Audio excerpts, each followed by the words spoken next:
on our way back home from the Cleveland race, and I just thought we would give you guys some explanation of what was happening.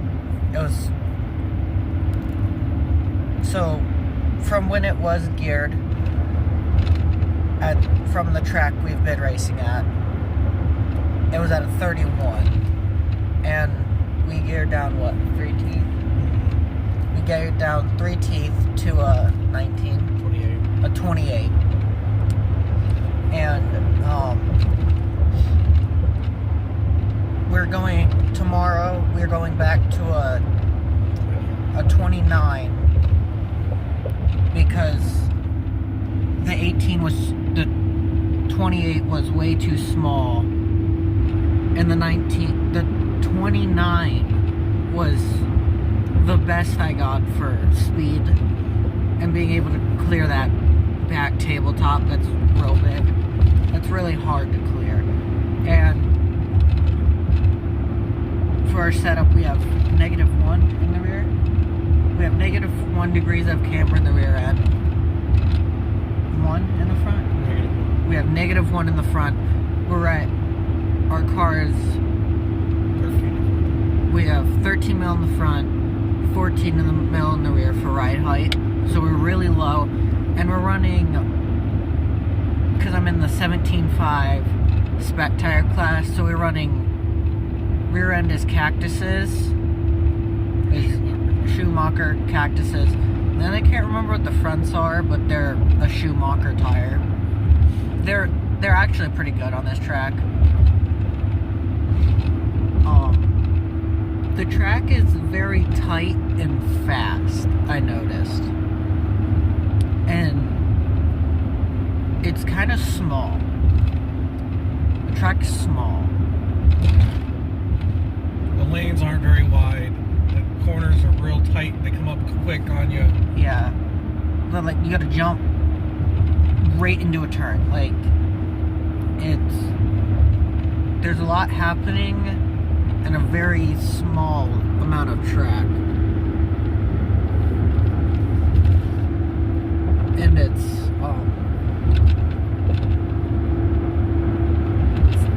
different, like, because we're racing on different carpet than we have been.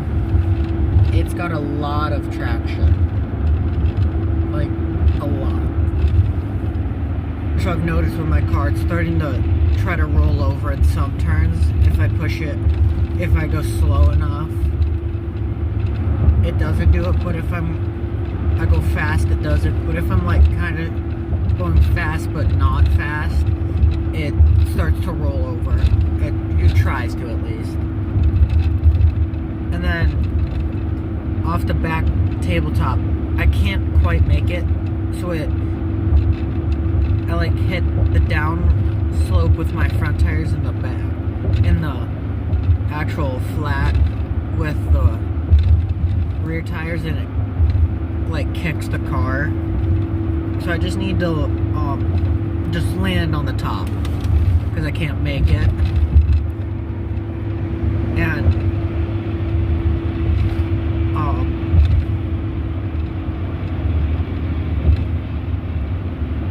the line going up to practice is really, really long. It takes forever to get through.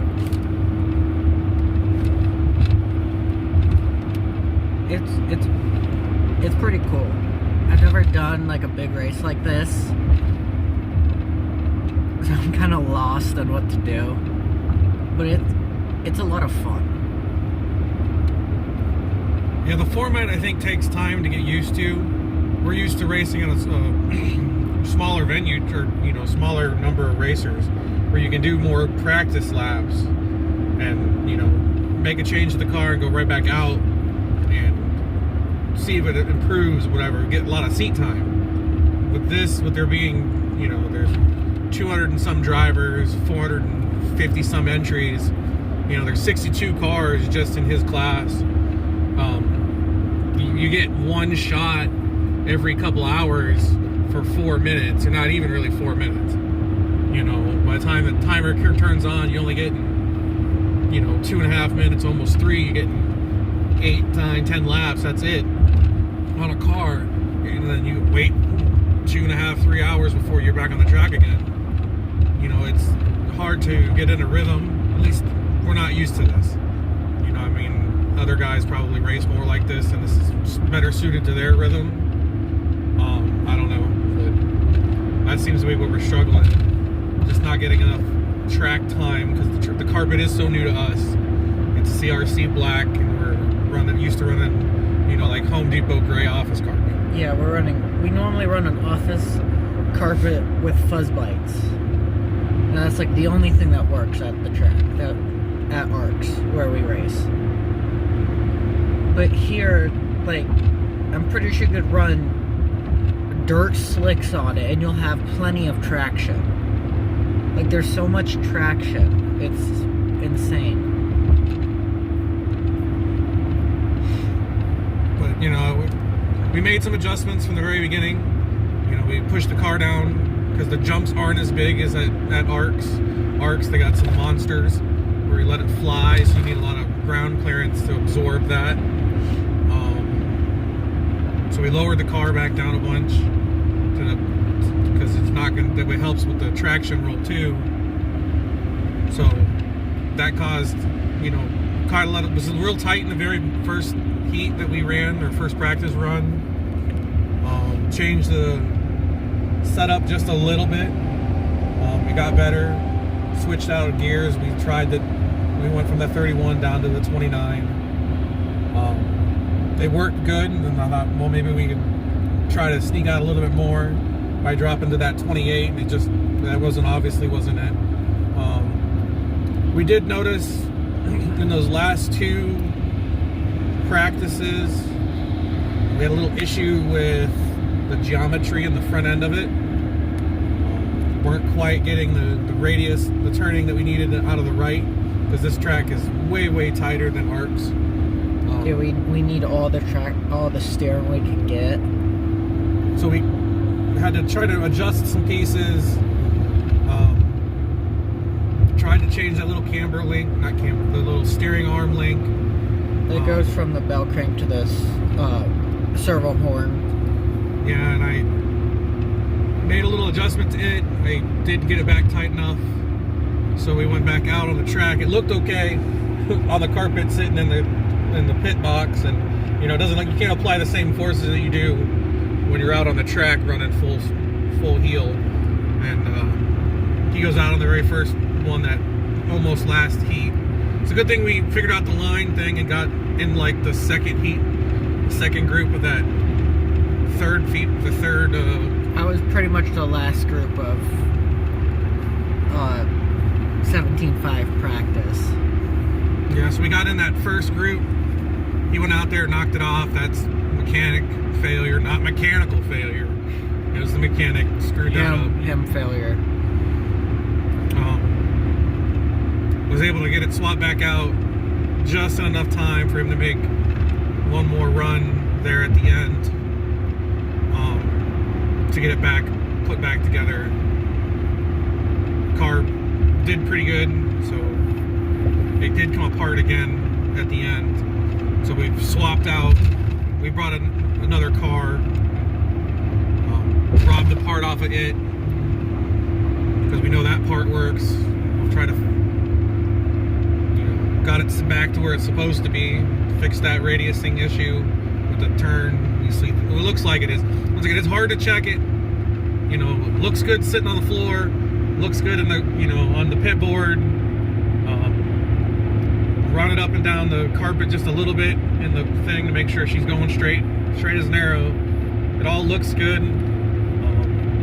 We're gonna get some sleep tonight.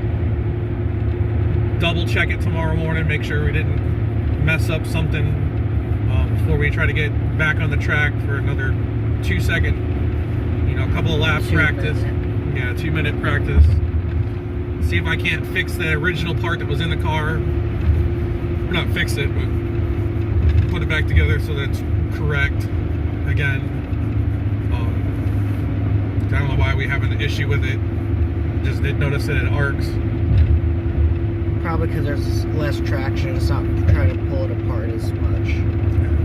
That's probably why it started coming apart now and not at arcs, because there's less traction at arcs. It's not there's not as great force on it.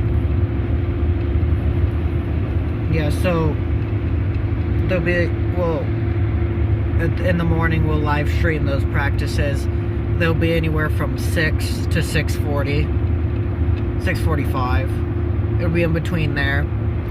It's AM. Yeah, in the morning. So we'll have that, and then there's gonna be nothing after that until I post the video of racing. I'm doing a video of that, not live streams. So we're just gonna video it, and I'll put it all together with like my thoughts and everything of it in between. So yeah, that's my plan. Also, you know, if you don't want to wait for that video to post, U.S. Carpet Off-Road Championship, they have a live RC feed. They have a production team there actually doing, you know, commentating and all that with scoring and all that stuff kind of set up. So we're gonna let them do that. We can try to focus on the race car instead of trying to. It's real hard for me to try to film and Figure out what's wrong with the car. Yeah. You know, and at the same time, so we're gonna let those guys take care of the link is posted in the Facebook page. I'll post it tomorrow morning when it starts on YouTube, right to the their YouTube channel where they're gonna be live streaming it. So as soon as that goes live, I'll post the link to it in the on the channel. Okay. So that you guys can have, you know, follow along. We'll be posting probably still pictures and doing some shorts and stuff in between the racing times. Yeah. But, you know, maybe doing some reaction videos or something to what's going on. But yeah, I'll try to do a post like 10 minutes before I'm up every time, so you guys know when to tune into the live to watch me race. And he's in charge of the Facebook and stuff, so he'll probably do that too. mm-hmm. So anything else? No, it's definitely unique. Yeah. Racing experience. Even just down to racing in a hotel, a very fancy hotel. Never like done a big race like this.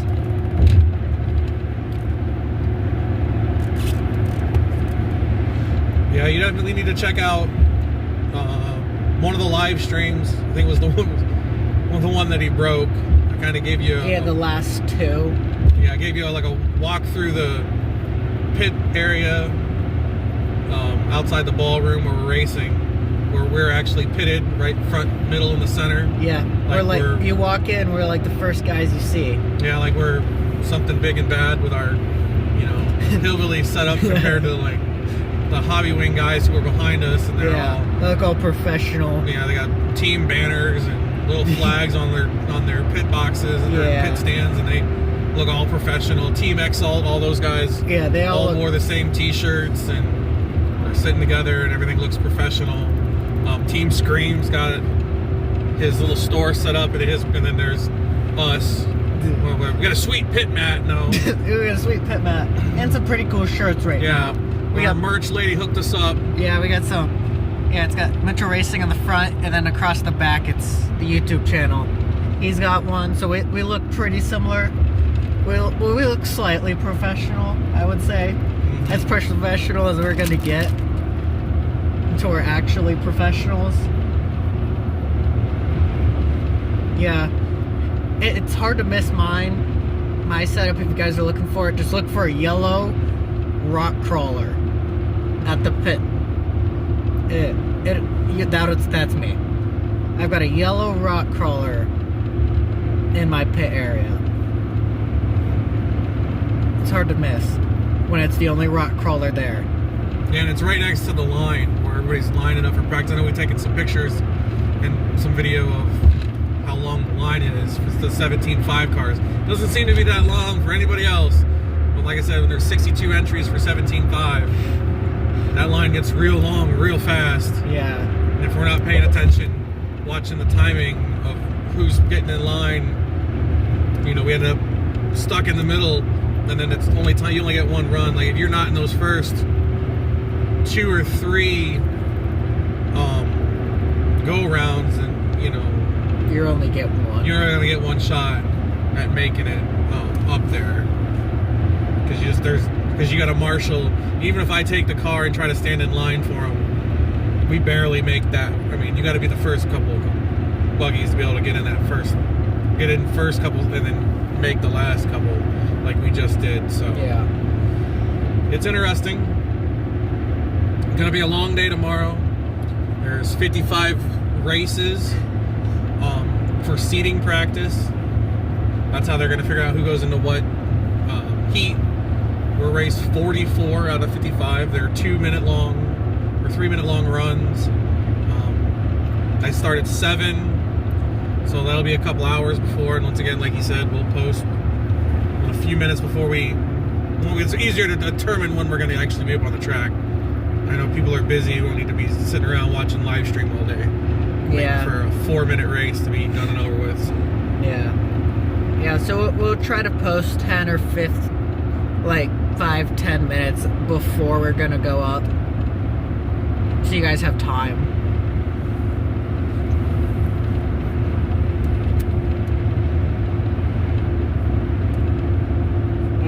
I think that's it. So I get this posted some random time tonight.